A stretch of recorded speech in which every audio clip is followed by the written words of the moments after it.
Hey everyone, welcome back to our channel. Today I'm going to show you how to find Gmail password in Google Chrome in a very simple way.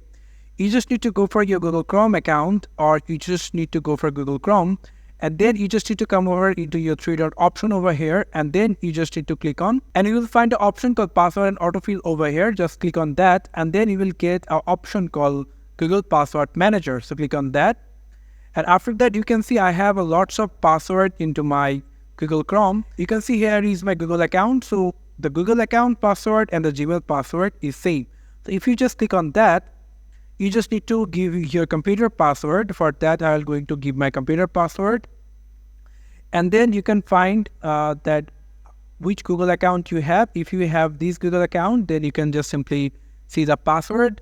And if you have this one and this one, you can simply go and check the password. So this is how you can find Gmail password in Google Chrome. Thank you so much for watching this video. I hope to see you in another videos. Till then, goodbye.